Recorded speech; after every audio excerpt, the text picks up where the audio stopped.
धर्मदास जी बोले जी मेरा शरीर छुटवा दो, मैंने ले चलो यहाँ से, नर्क से निकाल दो, मैं कति गिर चुका हूं और मालिक आपने समय का समान दिया। परमात्मा ने वही खड्डा खुदवा के और उसको लटा दिया। ध्यान देना भाई और बहनों, बहुत सारे पॉइंट हैं। मैं आपको ये क्लिप जो 5 मिनट की है, मैं आपको केवल एक ही पॉइंट समझाने के लिए यूज कर रहा था, लेकिन भाई और बहनों ये विशेष संदेश हैं, इसमें हर एक शब्द में पॉइंट है। अब आगे गुरुदेव क्या कह रहे हैं कि वहीं धर्मदास जी को गड्ढा खोदकर परमात्मा ने लिटा दिया और कहा कि भैया जो मंत्र तेरे को दिया है उसका जाप करना शुरू कर दे, लो लगा ले। ऊपर से परमात्मा ने डाल के मिट्टी और धर्मदास जी को दबा दिया, जिंदा समाधि दे दी। अब ये जिंदा समाधि क्यों दी? गुरुदेव कहते हैं मन में बहुत सारी काल शंका पैदा करेगा कि ये तो परमात्मा ने हत्या कर दी, उसको परमात्मा ने जिंदा ही दबा दिया। ऐसा नहीं है भाई और बहनों, सुनते जाइए, इसका भी एक गहरा निष्कर्ष है। मैं बोला मन ने तो दाग दो कि टमाटी में पापी। अब यहाँ प्रश्न आता है, मालिक ने उसको बहुत सी शंकाएं काल पैदा करता है कि भगवान तो वैसे भी स्त्री छुड़वा सकते थे, भगवान तो वैसे भी कर सकते थे, ऐसा क्यों किया? ये तो एक उसको हत्या कर दी, इसके पीछे बहुत गजब राज होता है और भगत के तो मन में ऐसी बातें कभी नहीं आनी चाहिए। तो क्या कह रहे हैं गुरुदेव कि बच्चों इस घटना के पीछे बहुत गजब का राज होता है, बहुत गजब का राज। और भगत के मन में तो इस प्रकार की बातों को लेकर शंका उत्पन्न नहीं होनी चाहिए। एक बार थोड़ा ध्यान से सुनो भाई और बहनों, गुरुदेव कह रहे हैं इस प्रकार की घटनाओं के पीछे बहुत गजब का राज होता है। सुनो, ये ऐसा क्यों किया? ये तो एक उसको हत्या कर दी, इसके पीछे बहुत गजब राज होता है और भगत के तो मन में ऐसी बातें कभी नहीं आनी चाहिए। क्या कहा पूज्य गुरुदेव जी ने कि इस प्रकार की घटनाओं के पीछे बहुत गजब का राज होता है, बहुत गजब का राज। धर्मदास जी को जिंदा समाधि देना क्या गजब का राज है। भाई और बहनों, ये कलयुग की बिचली पीढ़ी है। स्वयं कबीर परमात्मा सतगुरु रामपाल जी के नाम से धरती पर प्रकट हैं और इस काल लोक के विधान के अनुसार, क्योंकि ये मृत्यु लोक है, यहां जो आता है वो जाता है। हालांकि परमात्मा यहां परमानेंट रह सकते हैं, लेकिन अपने विधान अनुसार परमात्मा को भी यहां से जाना पड़ता है। तो सतगुरु रामपाल जी परमेश्वर जी के इस गंदे लोक से शतलोक जाने के बाद उनका भक्ति मार्ग कैसे चलेगा? भाई विचार करो भाई और बहनों। सन 2014 में सतगुरु रामपाल जी हिसार जेल में गए। एक प्रकार से यह सोच लो कि सतगुरु रामपाल जी सतलोक चले गए। अगर बरवाला कांड जैसी घटना के माध्यम से सतगुरु रामपाल जी परमानेंट सतलोक चले जाते, तो विचार करो भाई और बहनों, क्या उनके द्वारा दिए गए ज्ञान आधार से उनका कलयुगी परिवार, ये सतलोक आश्रम कमेटी, सतगुरु रामपाल जी के बेटा बेटी भाई बंधु रिश्तेदार, ये कोऑर्डिनेटर, ये बड़े बड़े सेवादार, क्या सतगुरु रामपाल जी परमेश्वर जी के यथार्थ 13वें कबीर पंथ को उनके ज्ञान आधार से चला पाते? क्या ये मार्ग चल पाता? बिल्कुल भी नहीं चल पाता। एक छोटी सी रिहर्सल सतगुरु रामपाल जी ने करके देखी है कि बच्चों, यदि मैं 2014 बरवाला कांड के बाद डायरेक्ट सतलोक चला जाता तो ये मेरा मार्ग 1000 साल तो छोड़ो, इस मार्ग को तुम लोग 50 साल भी ढंग से नहीं चलने देते। और आपकी आंखों के सामने है भाई और बहनों, बरवाला कांड के बाद से सतगुरु रामपाल जी के परिवार ने, सतलोक आश्रम कमेटी ने सन 2014 से वर्तमान 2026 तक, यानी भाई और बहनों 10-12 वर्षों में सतगुरु रामपाल जी के मिशन की इन लोगों ने ऐसी की तैसी करके रख दी। धर्मदास जी ने तो केवल इस नाम को आगे बताने की सोचकर ही मर्यादा तोड़ी थी। इन सतलोक आश्रम वालों ने तो जगह जगह 1500 से भी ज्यादा सेवादार लगभग 500 नामदान केंद्रों पर बैठा दिए। ऐरा गैरा नत्थू बहरा जिसको लैट्रिन धोने की पता नहीं, वो 10-10 साल के बच्चे भी लोगों को शतनाम दिलवा रहे हैं डीवीडी से, सारनाम दिलवा रहे हैं, प्रथम नाम दिलवा रहे हैं। जिनको ढंग से उठना बैठना भी नहीं आता, उन सेवादारों के बच्चे लैपटॉप को ऑन करके लोगों के प्रथम नाम की परीक्षा ले रहे हैं, शतनाम की परीक्षा ले रहे हैं। 10 वर्षों के अंदर अंदर सतगुरु रामपाल जी के मिशन को उनके परिवार ने पाताल का रास्ता दिखा दिया। क्या है ऐसी कोई मर्यादा जो सतगुरु रामपाल जी के परिवार ने, सतलोक आश्रम कमेटी ने बरवाला कांड के बाद से भगत समाज से ना तोड़वाई हो? राजनीति इन्होंने करवा दी, राजनेताओं का सपोर्ट इन्होंने करवा दिया, राजनेताओं की रैलियों में धक्के संगत से इन्होंने खिलवा दिए। आन उपासना भगत समाज से परशुराम की जयंती में बैठाकर इन्होंने करवा दी। कबीर जयंती इन्होंने मनवा दी। आन उपासना को बढ़ावा देने के लिए अयोध्या में आन उपासकों के लिए 1 महीने का भंडारा इन्होंने लगवा दिया। भगत समाज का ज्योति पाठ और दान का पैसा जाटों की धर्मशाला बनवाकर, किसी गौशाला में दान देकर, तरह तरह के जगत वालों के लिए भंडारे लगाकर, झूठे व्यर्थ के मान सम्मान के कार्यक्रमों में करोड़ों रुपए बर्बाद करवाकर इन लोगों ने लगवा दिए, बर्बाद करवा दिए। क्या है कोई ऐसी एक भी मर्यादा जो सतगुरु रामपाल जी के परिवार ने वर्तमान में भगत समाज से ना तोड़वाई हो? तो मात्र 10 साल के अंदर अंदर इन लोगों ने सतगुरु रामपाल जी के मिशन को पाताल का रास्ता दिखा दिया। तो सोचो भाई और बहनों, क्या ये मिशन सतगुरु रामपाल जी के सतलोक जाने के बाद अगर यही स्थिति रहे तो क्या ये मार्ग हजारों साल चल सकता है? लाखों साल ये भक्ति चल सकती है? कदापि नहीं चल सकती। तो ये रिहर्सल करके दिखाई है परमात्मा ने। वे तो अंतर्यामी हैं, जानी जान है, उनको तो पता है। लेकिन बरवाला कांड के बाद से परमेश्वर ने आप और हम यानी भगत समाज की आंखें खोलनी चाहिए कि भगत समाज ने मोक्ष के लिए भक्ति अपने गुरु के ज्ञान को आधार बनाकर करनी है या फिर गुरु के परिवार की देखम देखा भेड़ चाल में चलकर करनी है। तो भाई और बहनों, हजारों साल ये मार्ग कैसे चलेगा?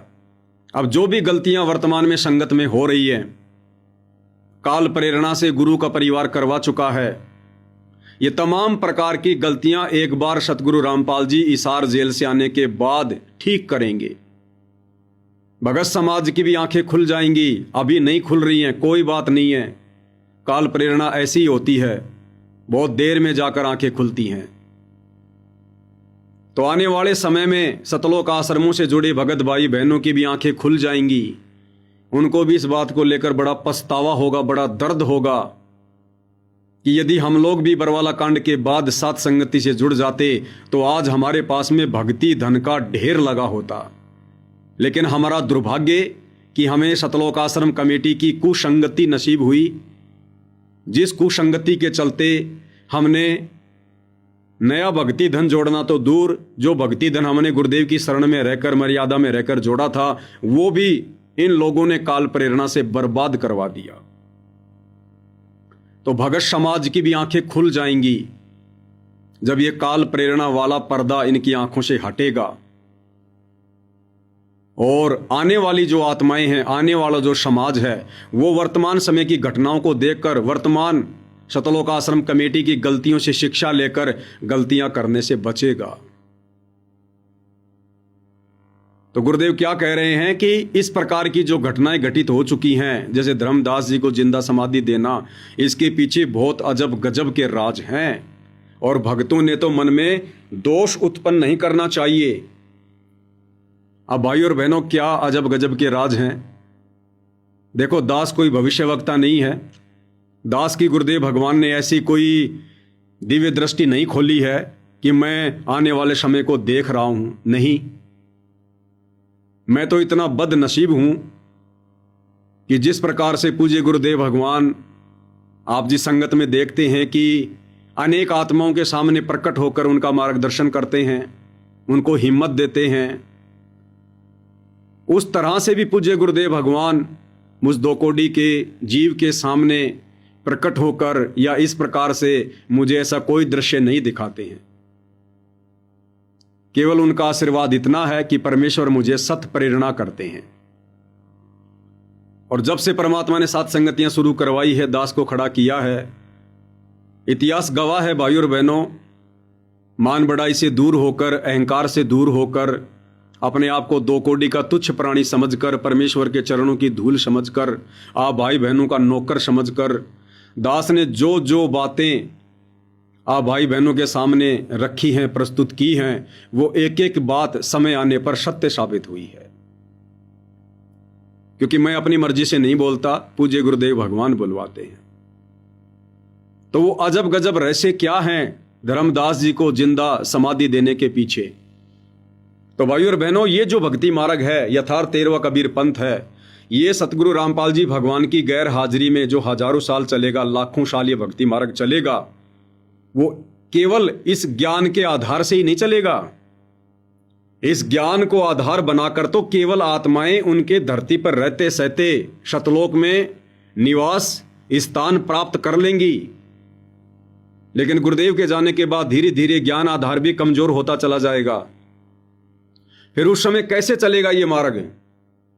उसके लिए भाई और बहनों बहुत सारे प्रत्यक्ष चमत्कार होने बाकी हैं। देखो, अभी तक गुरुदेव ने प्रत्यक्ष चमत्कार क्यों नहीं किए? केवल ज्ञान दिया, संघर्ष किया। इसके पीछे का रीजन यह है कि परमात्मा ने चमत्कार ना दिखाकर, क्योंकि चमत्कार देख देख कर 650 साल पहले हमारे में से एक भी पार नहीं हुआ। तो गुरुदेव वर्तमान में ज्ञान को आधार बनाने पर जोर इसलिए दे रहे हैं और प्रत्यक्ष चमत्कार इसलिए नहीं कर रहे क्योंकि परमात्मा ने अपने इस धरती पर रहते सहते आत्माओं को शतलोक भेजना है। उसके लिए परमात्मा ने ये मार्ग ज्ञान आधार का चुना है कि आत्मा ज्ञान से दृढ़ हो जाए।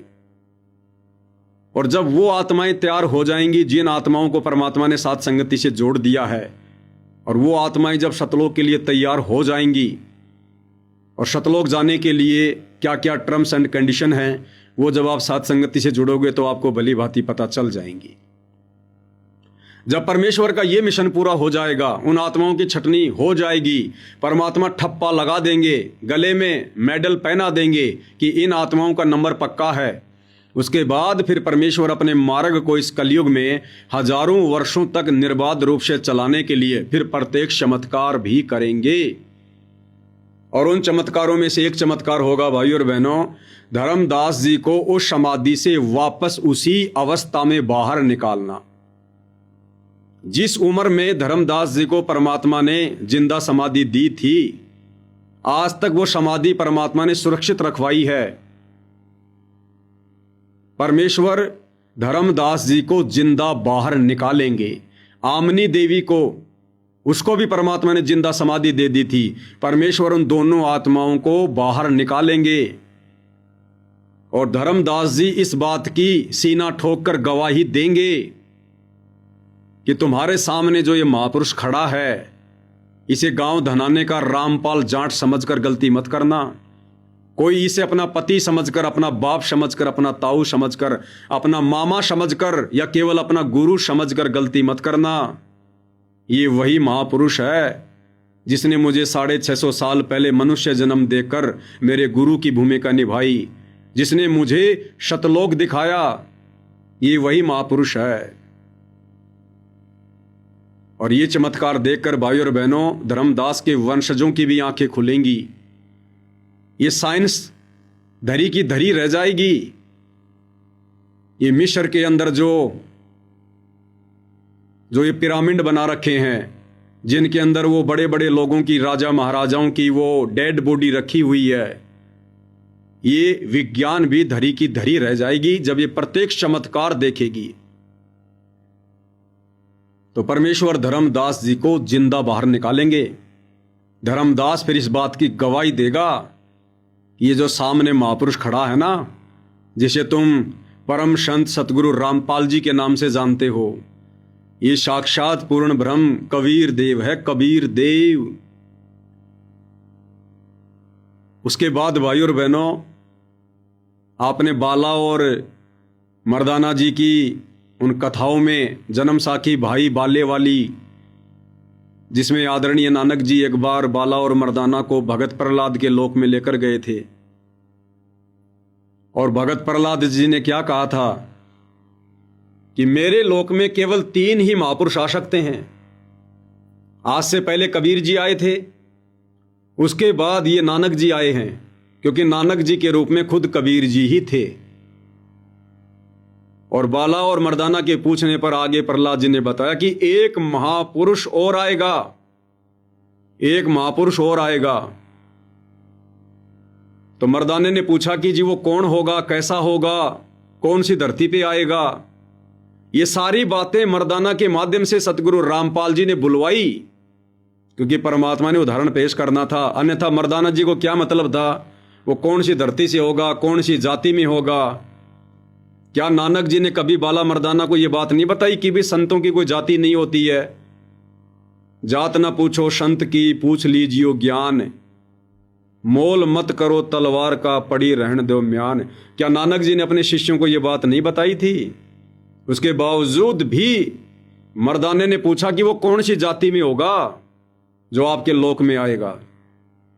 तो ये सारी की सारी जो प्रेरणा थी, ये कबीर परमात्मा सतगुरु रामपाल जी मर्दाना में कर रहे थे। तो भगत प्रहलाद जी ने कहा कि वो पंजाब की धरती पर होगा, वो महापुरुष पंजाब की धरती पर प्रकट होगा और जाट जाति में होगा, और उसका प्रचार प्रसार क्षेत्र बरवाला होगा, बरवाला। और फिर गुरुदेव ने क्या बताया कि ये है वो महापुरुष। तो भाई और बहनों, भाई बाले वाले की जन्म साखी में जो ये प्रकरण लिखा हुआ है कि नानक जी के सचखंड जाने के सैकड़ों वर्ष बाद एक महापुरुष और आएगा जो पंजाब की धरती पर होगा, यानी जिस समय परम पूज्य परमेश्वर सतगुरु रामपाल जी 8 सितंबर 1951 में गांव धनाना में प्रकट हुए, उस समय भाई और बहनों हरियाणा प्रांत नहीं बना था, और ये जो हरियाणा का जो क्षेत्र है ये पंजाब की धरती था। तो सतगुरु रामपाल जी उस भविष्यवाणी के अनुसार पंजाब की धरती पर प्रकट हुए हैं, और सांसारिक तौर पर जाट वर्ण में है, जाट जाति में है, और उनका प्रचार प्रसार क्षेत्र बरवाला रहा है। तो भाई और बहनों, यदि सतगुरु रामपाल जी अपने कुछ भक्तों को लेकर यदि भगत प्रहलाद के लोक में नहीं गए, तो दुनिया कैसे विश्वास करेगी उस भविष्यवाणी पर? दुनिया कैसे विश्वास करेगी आने वाले समय में सतगुरु रामपाल जी पर कि भगत प्रहलाद ने इसी महापुरुष के विषय में कहा होगा? अगर सतगुरु रामपाल जी बाला मर्दाना और नानक जी की तरह गुप्त रूप में किसी को ना बताकर यदि भगत प्रहलाद के लोक में चले जाते हैं, तो भी ये दुनिया इन भविष्यवाणियों को झूठा मानेगी। तो भाइयों और बहनों, आने वाले समय में इस भक्ति मार्ग को हजारों वर्षों तक निर्बाध रूप से चलाने के लिए सतगुरु रामपाल जी ये भी प्रत्यक्ष चमत्कार करेंगे। जिस प्रकार 650 साल पहले मगर से सशरीर कबीर परमात्मा सतलोक को जाते दिखाई दिए थे, उसी प्रकार से वर्तमान में आने वाले कुछ ही वर्षों में सतगुरु रामपाल जी और जिन जिन भगत आत्माओं पर उनकी रजा होगी, वो भगत भाई बहन सतगुरु रामपाल जी के साथ आकाश मार्ग से जाते हुए, उड़ते हुए इस देश और दुनिया को भगत प्रहलाद के लोक में जाते हुए दिखाई देंगे। इन ऐसे ऐसे चमत्कारों को देखकर आने वाले समय में यह दुनिया इस मार्ग से जुड़ी रहेगी। कबीर सागर में लिखा हुआ है कि एक समय कबीर परमात्मा जी ने अपने आशीर्वाद से एक लकड़ी की डंडी से और 13 बैलगाड़ियां जो खाली कागजों से भरी हुई थी, परमात्मा जी ने डंडी लगाते ही उनके अंदर कबीर वाणियां, कबीर चौपाइयां, दोहे, श्लोक सब भर दिए। और फिर ये लिखा हुआ है कबीर सागर में कि जो 13वां वंश होगा, 13वां वंश यानी 13वें यथार्थ कबीर पंथ को चलाने वाला जो 13वां वंश होगा, वो उन 13 गाड़ियों को जो कागजों से भरी हुई है, जो उस समय सैकड़ों वर्ष पहले जमीन में दफना दी गई थी दिल्ली क्षेत्र में, क्योंकि परमात्मा ने जो चमत्कार किया था उस समय एक दिल्ली के मुगल बादशाह के सामने, तो कुछ समय बाद में उस मुगल बादशाह ने उन 13 गाड़ी कागजों को जमीन में दबवा दिया था। तो कागज भाई और बहनों जमीन में दबाने के बाद में कितना जीवित रहता है? वो तो महीने 2 महीने में समाप्त हो जाता है। लेकिन कबीर सागर में लिखा हुआ कि जो 13वां वंश होगा वो जमीन में खुदाई करवाकर उन 13 कागज गाड़ियों को बाहर निकलवाएगा। तो ये चमत्कार भी सतगुरु रामपाल जी परमेश्वर करेंगे, क्योंकि यही वो 13वां वंश है जो आज आप और हमारे सामने प्रकट है, प्रत्यक्ष है। तो ये भी प्रत्यक्ष चमत्कार होगा। आपकी विज्ञान धरी की धरी रह जाएगी और दुनिया इस चमत्कार को देखकर उनको सलाम करेगी। इस प्रकार से हजारों वर्षों तक परमेश्वर जी का ये मार्ग चलेगा। इसके बाद परमात्मा जिक्र करते हैं कि जिस समय पांडवों का यज्ञ सफल नहीं हो रहा था और भीम की ड्यूटी लगाई थी काशी की तरफ साधु महात्माओं को संदेशा देने की, न्योता देने की, तो जब भीम गया था सुदर्शन सुपच की तरफ, तो रास्ते में एक तालाब था और भीम की जो हाइट थी भाई और बहनों कम से कम 40 से 50 फुट बताई परमात्मा ने द्वापर युग में। तो भीम ने जाने से पहले रास्ते में जो एक बहुत बड़ा तालाब था, उस तालाब में जो स्नान किया था, और वो तालाब इतना गहरा था, इतना लंबा चौड़ा था कि 50 फुट के भीम के पैर भी उस तालाब में नहीं टिक रहे थे, इतना गहरा था। और जो है वो किलोमीटर के अंदर वो फैला हुआ था। और बाद में परमात्मा जी ने बताया कि भीम, तू जिस तालाब में नहाकर आया था जिसमें तेरे पैर भी नहीं टिक रहे थे, वो पता है क्या था? वो कुंभकर्ण की खोपड़ी का ऊपर ऊपर का हिस्सा था। यानी खोपड़ी का जो एक कटोरा है ना ऊपर ऊपर का, केवल खोपड़ी के ऊपर ऊपर का हिस्सा था वो, जिसमें तू नहाकर आया था, जिसमें तेरे पैर भी नहीं टिक रहे थे। तेरे जैसे बली बली ना जाने कितने होके जा लिए। तब भीम का अहंकार टूटा था, थोड़ा नरम हुआ था। तो भाइयों और बहनों, ये कथा मात्र सुनाने के लिए नहीं। आप और हम भक्तों ने तो अपने गुरु को परमात्मा मानकर, आप और हमारा कोई पिछला भक्ति संस्कार मजबूत है, जिस वजह से गुरुदेव भगवान ने कहा और हमने सहर्ष मान लिया, स्वीकार कर लिया निसंदेह। लेकिन ये दुनिया कैसे मानेगी? ये दुनिया कैसे विश्वास करेगी? दुनिया तो ढोंगी कहेगी, पाखंडी कहेंगी कि क्या ये संभव है कि कोई व्यक्ति इतना बड़ा लंबा चौड़ा हो सकता है जिसकी खोपड़ी का ऊपर ऊपर का हिस्सा ही कई किलोमीटर में फैला हो? तो वो बाकी व्यक्ति कितना लंबा चौड़ा होगा, कितना किलोमीटर ऊंचा होगा? क्या कुंभकर्ण इतना लंबा चौड़ा था? तो दुनिया कैसे विश्वास करेगी?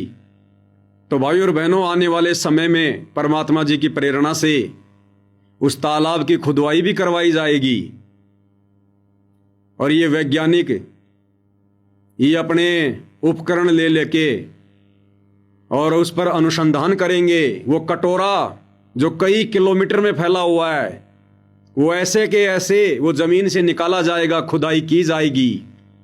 और ये वैज्ञानिक ये खुद ही देश और दुनिया के सामने हाथ जोड़ के कहेंगे कि भैया ये तो इंसान की हड्डी है, ये तो खोपड़ी है, खोपड़ी पूरी की पूरी। ये भी प्रत्यक्ष चमत्कार होंगे। अन्यथा भाइयों और बहनों, विचार करो, विचार करो। राम रावण युद्ध कहां हुआ? श्रीलंका में।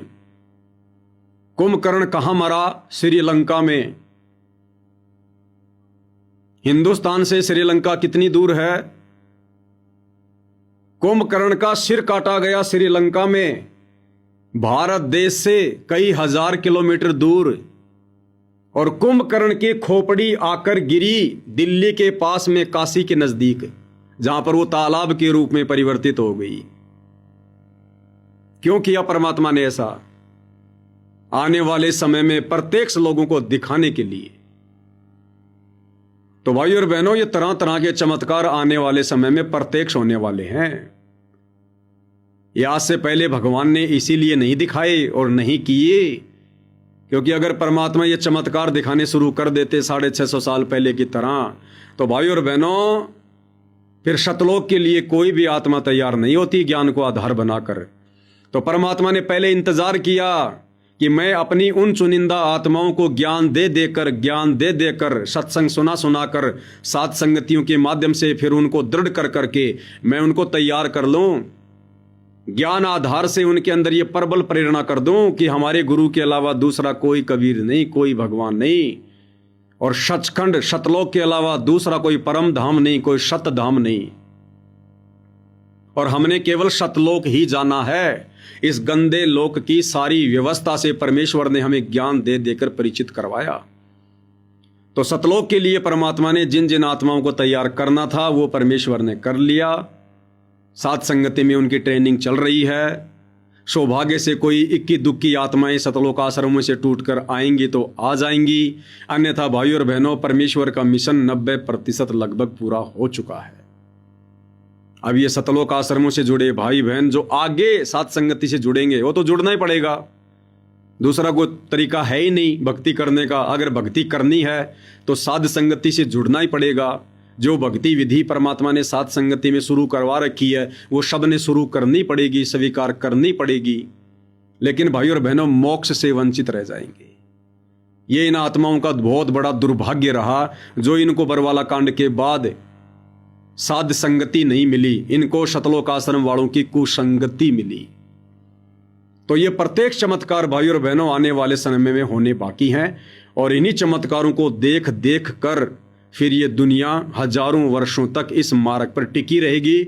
लोग बकवाद नहीं करेंगे, डरेंगे लोग चोरी करने से, जारी करने से, रिश्वत लेने से, व्यभिचार करने से, मिलावट करने से, किसी को धोखा देने से, क्योंकि इस प्रकार के प्रत्येक चमत्कार देखने के बाद उनको थोड़ा बहुत विश्वास भी होगा और उनको भय भी हो जाएगा कि यदि हमने सतगुरु रामपाल जी के भक्तों के साथ कुछ अटपट की या हमने लोगों के साथ में धोखाधड़ी की तो हमारा नुकसान हो जाएगा।